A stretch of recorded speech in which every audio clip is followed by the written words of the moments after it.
Hello बच्चा party, welcome to my YouTube channel online PCB tutorial.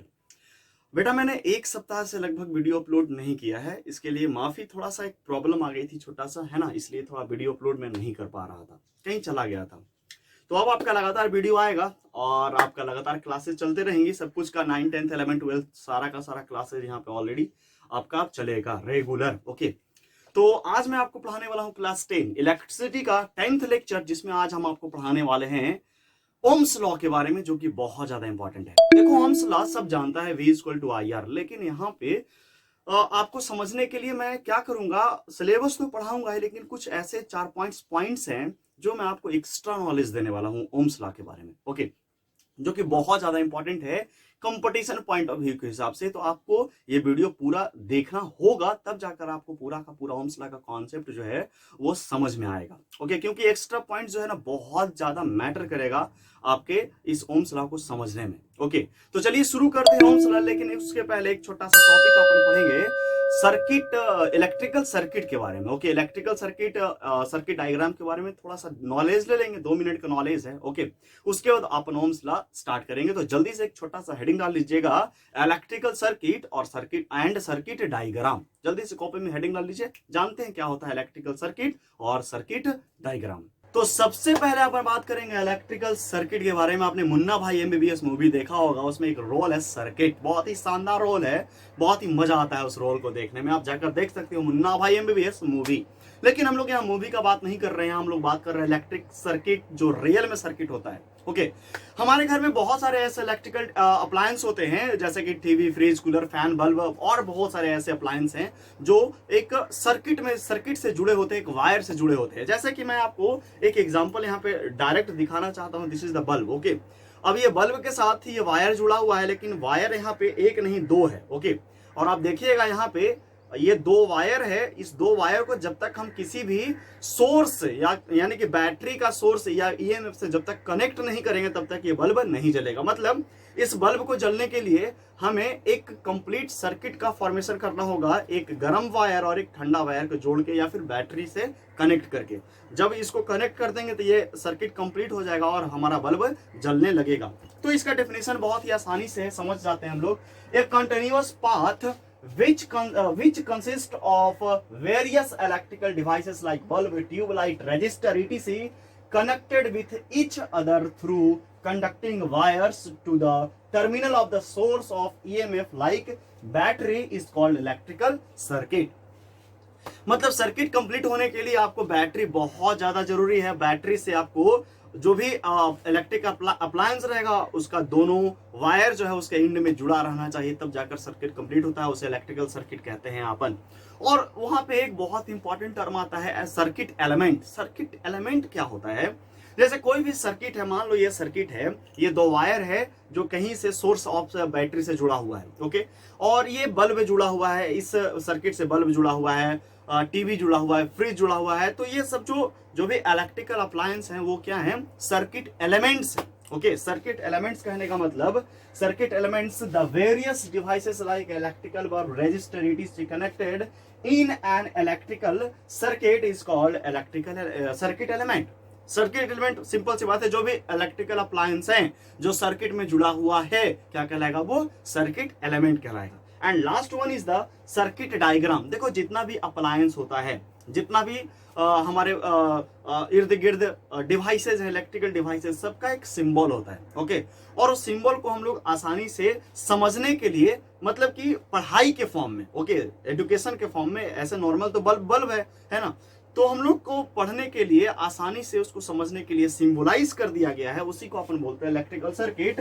तो लिख रहा था diagram which indicates how different devices, कितने प्रकार के डिवाइसेस जुड़े हुए हैं एक इलेक्ट्रिकल सर्किट में, are connected in circuit by using proper electrical symbol for the devices is called circuit diagram. मतलब सर्किट डायग्राम सिंपल सी बात है, हर एक, जैसे बल्ब है तो बल्ब का एक अपना सिंबल होता है, कोई रेजिस्टेंस है तो रेजिस्टेंस का एक अपना सिंबल होता है, और भी अलग अलग चीजें हैं तो सब चीज का एक अपना सिंबल होता है, ताकि उसको हम लोग आसानी से समझ जाए।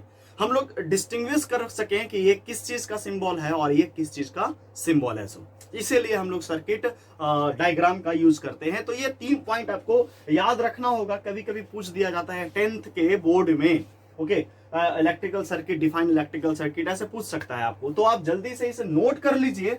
और मैं आपको एक बहुत इंपॉर्टेंट चीज बताने वाला हूं कि जितना भी यहाँ पे मैं, जैसे सर्किट डायग्राम है, तो बहुत सारे ऐसे डायग्राम है, 15 से 20 डायग्राम है।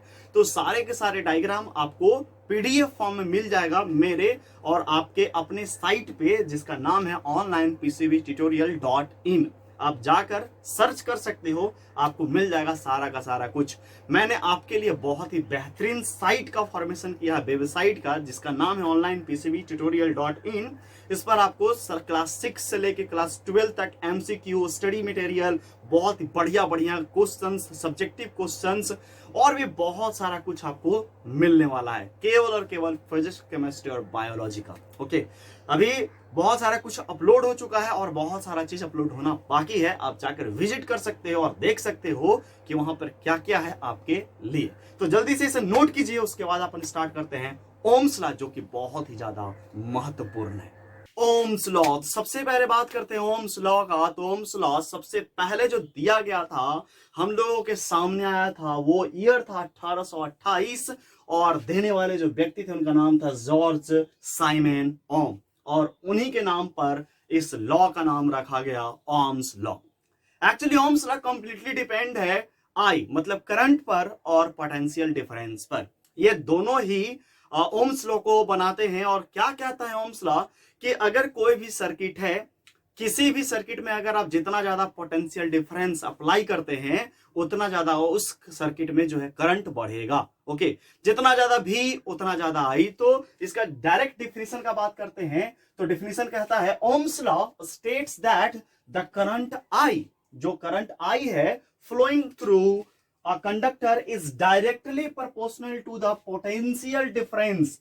मतलब जो भी करंट बह रहा है वो पोटेंशियल डिफरेंस के डायरेक्टली प्रोपोर्शनल है across the end of the conductor, provide physical conditions of the conductor such as temperature, mechanical strain etc are kept at constant. याद रखना है ये बात कि ओम्स लॉ तभी अप्लाई होगा, तभी ये जो यहाँ पे जो बताया जा रहा है वो सक्सेस होगा। कब? जब टेम्परेचर और मैकेनिकल स्ट्रेंथ वगैरह को आप कांस्टेंट मानकर चलते हैं। अगर कांस्टेंट नहीं है तो वो ओम्स लॉ फिर नहीं हो सकता है। ओम्स लॉ कंप्लीटली फेल कर जाएगा वहां पे जब तक आप टेम्परेचर को और मैकेनिकल स्ट्रेन को, यानी कि material of the substance in which current flow, okay, वो जो है जो भी मटेरियल्स है, जो भी वायर्स का मटेरियल्स है, वो सब कांस्टेंट होना चाहिए। ओके, तब जाकर ओम्स लॉ ये आपका कंप्लीट होता है। तो ये क्या कहता है, that is I is directly proportional to V, मतलब करंट जो है वो डायरेक्टली प्रोपोर्शनल है किसके? वी के। लेकिन इसको हम लोग मैन्युपुलेट कर देते हैं। मैन्युपुलेशन करने के बाद क्या हो जाता है, इसको हम लोग v is directly proportional to i कर देते हैं। इससे कोई फर्क नहीं पड़ता i is directly proportional to v करो या v is directly proportional to i करो। लेकिन रियली में अगर सच्चा बात हम मानते हैं तो ये यही ओरिजिनल ओम्स लॉ है। ओके, ये हम लोग मैन्युपुलेट करके लाते हैं, लेकिन रियली में जो ओरिजिनल ओम्स लॉ है वो है I is directly proportional to V, यानी कि करंट जो है वो डायरेक्टली प्रोपोर्शनल है पोटेंशियल डिफरेंस के। अब यहाँ पे जब प्रोस्पेरिटी हटाएंगे तो एक कांस्टेंट आता है जिसका नाम है R, और यहाँ पे हम लोग लिख सकते हैं V by R equal to a constant where R, ये जो R है वो R क्या है, where R is known as resistance of the conductor, it depends on the length, shape and the nature of the material of the conductor। बहुत ही ज्यादा important point जो यहाँ पे R आ रहा है, ये जो R आया वो क्या है, रेजिस्टेंस है। किसी भी कंडक्टर का रेजिस्टेंस प्रतिरोध है। प्रतिरोध करने का मतलब रुकावट पैदा करने वाला। और ये किस पर डिपेंड रहेगा, जो भी जैसे वायर है उसके लेंथ पे डिपेंड करेगा, उसके शेप पे डिपेंड करेगा, मटेरियल का नेचर कैसा है, किस प्रकृति का है, बढ़िया है या खराब है, उस पर डिपेंड करेगा आपका रेजिस्टेंस। ओके, और एक और पॉइंट है बहुत ज्यादा important, very very important, Ohm's law is not a fundamental law. ये एक फंडामेंटल लॉ नहीं है। It only empirical law. Okay, it is only empirical law. Empirical कहने का मतलब ये नंबर पे डिपेंड करता है। ओके, नंबर अगर चेंज हुआ तो सब चेंज हो जाएगा, टोटल चीज चेंज हो जाएगा यहाँ पे। ओके, तो empirical law that holds approximately good for many substances particularly metal. Metals के लिए ये मतलब ओम्स लॉ जनरली मेटल्स के लिए है जनरली। ओके, तो ये आपको यहाँ पे याद रखना है, जो भी ओम्स लॉ है वो फंडामेंटल लॉ नहीं है, या एक प्रकार का इंपेरिकल लॉ है जो नंबर पे डिपेंड करता है। नंबर बढ़ेगा घटेगा तो सारा का सारा ओम्स लॉ का सिस्टम भी बदल जाएगा। ये तो छोटा सा बात था, लेकिन आपको मैं यहाँ पे एक चीज बताना चाहता हूँ, आप कॉपी में से नोट कर लेना, ज्यादा इसमें कोई लंबा लिफाफा नहीं है, बस आपको यही चीज को समझना रहता है। और यहाँ पे आपको ये थर्ड पॉइंट, ये सेकंड पॉइंट आपको समझना है कि ये एक फंडामेंटल लॉ नहीं है। Ohm's law is not a fundamental law. यहाँ पे आपको एक चीज समझना है कि जो आर है, आखिर ये आर है क्या। एक तो हम कांस्टेंट समझ गए और ये समझ गए कि ये रेजिस्टेंस है, लेकिन इसका एक्चुअल में क्या वैल्यू है वो अपन को समझना है। और जब मैं इसका वैल्यू बताऊंगा तो आपके तोते उड़ जाएंगे। तो सबसे पहले इसको आपको नोट करना है, उसके बाद मैं आपको आर का वैल्यू बताने वाला हूं कि आर आखिर किस किस चीज से मिलकर बना हुआ है, जो कि आपको यहां नहीं क्लास 12th में सीखने को मिलेगा। लेकिन मैं आपको इसके बारे में यहां थोड़ा सा बताऊंगा, तो जल्दी से इसे नोट कीजिए आप। अगर आर का रियलिटी वैल्यू का अगर बात करते हैं तो आप जानते हो V by I equal to R होता है, और आर का जो रियल वैल्यू होता है वो इतना बड़ा आता है। ओके, और ये आपको कहां समझने को मिलेगा, क्लास 12 में। आपको बहुत सारा चीजों के बारे में जानना होगा, पहले ड्रिफ्ट वेलोसिटी क्या होता है, ड्रिफ्ट वेलोसिटी को निकालने का मेथड क्या है, तब जाकर आपको ये आर निकालने में मदद मिलेगा। अब बस यहाँ पे याद रखो कि आर का वैल्यू यहाँ पे होता है A equal to area of the conductor. जो भी एरिया है कंडक्टर का, जो भी वायर है उसका एरिया क्या है, उसमें कितने नंबर ऑफ इलेक्ट्रॉन्स हैं, और इलेक्ट्रॉन का वैल्यू, यहाँ पे टाउ है, रिलैक्सेशन टाइम, जो कि बहुत ज्यादा इंपॉर्टेंट है। ये सब जो आपको यहाँ पे नहीं मिलेगा, क्लास 12th में मिलेगा। बस मैं आपको यहाँ पे यही बता दे रहा हूँ कि आर का ये वैल्यू है, जो कि बहुत शानदार वैल्यू है। ओके, और ये आपका है Ohm's law V equal to I R. इसको याद रखना है, वीर, वी आई आर, वीर।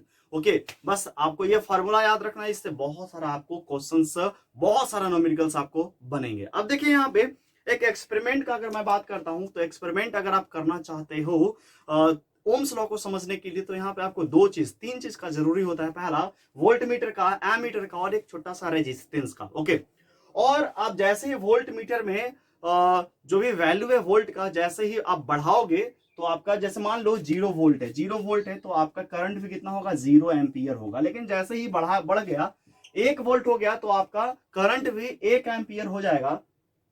जैसे ही आपका वोल्ट मीटर में वोल्टेज का वैल्यू 2 वोल्ट बढ़ा, तो वैसे ही आपका जो है वो करंट भी 2 एम्पियर हो जाएगा। कुछ कुछ आगे पीछे वैल्यू होता है, थोड़ा मोड़ा कम बेसी होता है। ओके, तो आप जाकर एक्सपेरिमेंट आप इसका देख सकते हो, आपको यूट्यूब पे मिल जाएगा, बहुत सारा एक्सपेरिमेंट ऐसे ऐसे अवेलेबल है। आप जाकर अगर स्कूल में आपका होता होगा तो आप स्कूल में भी कर सकते हैं इस तरह का एक्सपेरिमेंट ओम्स लॉ को समझने के लिए। अब मैं आपको बहुत ही ज्यादा इंपॉर्टेंट चीज बताने जा रहा हूं, graph of the Ohm's law. दो प्रकार के ग्राफ हैं, एक है ओमिक कंडक्टर का ग्राफ और एक है नॉन ओमिक कंडक्टर का ग्राफ, जो कि बहुत ज्यादा इंपॉर्टेंट है, बहुत ही ज्यादा इंपॉर्टेंट है। आप ग्राफ को जरूर समझना, यहां से क्वेश्चंस बनते हैं। ग्राफ बहुत ज्यादा इंपॉर्टेंट है, तो अगर आपको इसे लिखना है तो लिख लीजिए, उसके बाद मैं आपको ग्राफ बताता हूं। बहुत ज्यादा इंपॉर्टेंट है और इंटरेस्टिंग भी है, आपको बहुत मजा आएगा ग्राफ को समझने में। अगर मैं ओम्स लॉ का ग्राफ का बात करता हूं तो दो प्रकार का ग्राफ होता है, एक होता है ओमिक कंडक्टर का ग्राफ और दूसरा होता है नॉन ओमिक कंडक्टर का ग्राफ। देखो, ओमिक कंडक्टर उसे कहते हैं जो ओम्स लॉ को फॉलो करता है, और नॉन ओमिक कंडक्टर उसे कहते हैं जो ओम्स लॉ को फॉलो नहीं करता है। ओके, और इसका इधर ग्राफ मैंने इधर बना रखा है और इसका इधर मैंने ग्राफ बना रखा है, और मैं आपको समझाना चाहता हूं कि आखिर ओमिक कंडक्टर का ग्राफ कैसे होता है, क्या करता है इसमें से। देखो, मैंने अभी तुरंत एक टेबल बनाया था कि अगर आप V को बढ़ाओगे तो I भी बढ़ेगा।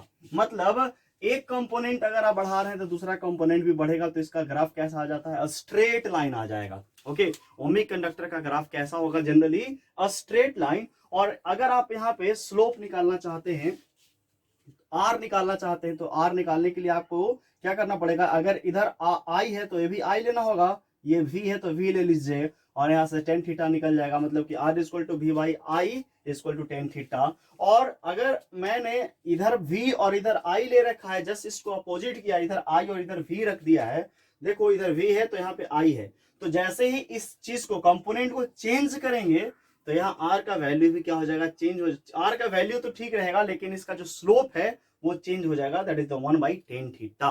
ओके, तो ये स्लोप मैंने यहाँ पे निकाल रखा है इसका कि स्लोप क्या है, कैसे है, क्या नहीं है सो ठीक। तो ये तो जनरली ओमिक कंडक्टर का आपका यहाँ पे ग्राफ है, आप देख सकते हो क्या है नहीं है। So those devices which obey Ohm's law are called ohmic conductor. और इधर है नॉन ओमिक कंडक्टर का ग्राफ जो कि ओम्स लॉ को फॉलो बिल्कुल नहीं करता है, और इसका ग्राफ कुछ इस तरह से होते हैं, जिगजैग, डिक्रीजिंग, इंक्रीजिंग। और इसका बहुत ही शानदार एग्जांपल है vacuum tube, semiconductor, liquid electrolytes and transistor is the example of the non ohmic conductor. ये सब तो हो गया, मान लिए ये सब बात हम ठीक, लेकिन कुछ पॉइंट्स हैं इसके और इसके दोनों के बारे में जो मैं आपको बताना चाहूंगा, जो कि बहुत ही इंपॉर्टेंट पॉइंट्स है। वो पॉइंट्स आपको जानना जरूरी है क्योंकि आप 10th में हो, लेकिन कुछ कुछ आपको मैं वैसा नॉलेज दूंगा जो आपको बहुत ही आसानी से चीजें जो है वो समझ में आ जाए। तो जल्दी से आप ग्राफ नोट डाउन कीजिए, उसके बाद मैं आपको बहुत ही कुछ इंपॉर्टेंट पॉइंट्स बताने वाला हूं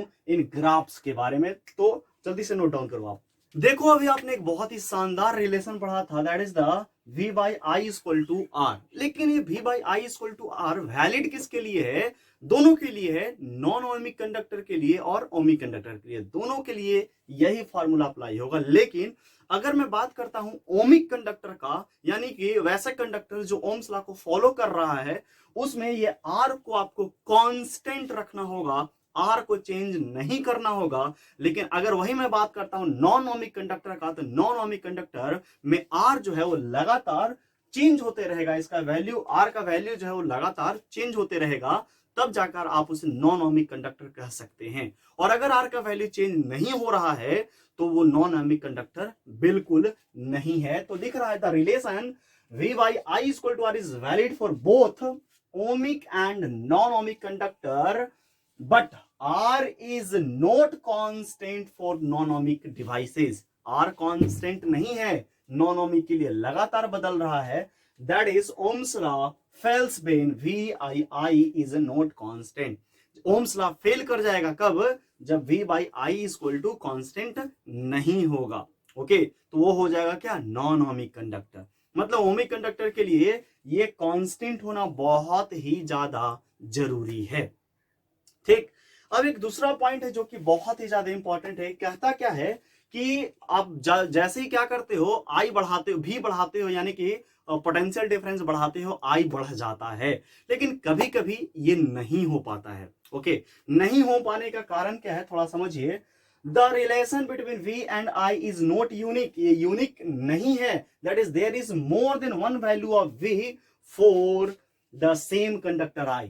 समझो, अगर I सेम आ रहा है, ओके, I सेम है, लेकिन आपका वोल्टेज का जो पोटेंशियल डिफरेंस का जो वैल्यू है वो सेम नहीं है, वो बदल रहा है। और ऐसा सिर्फ और सिर्फ कब होता है? और एक ही मटेरियल में होता है जिसका नाम है लाइट इमिटिंग डायोड।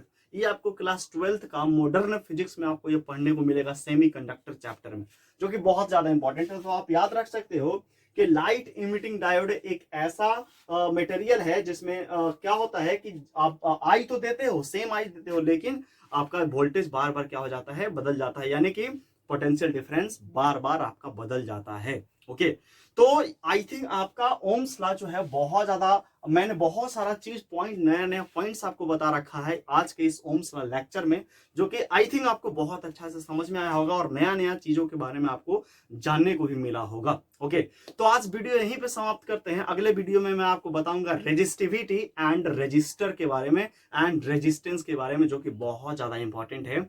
तब तक के लिए धन्यवाद। हाँ, जाकर पीडीएफ जरूर डाउनलोड कर लीजिएगा और एमसीक्यू आप जरूर बनाइएगा। चलिए, पढ़ते रहिए और देश का नाम रोशन करते रहिए।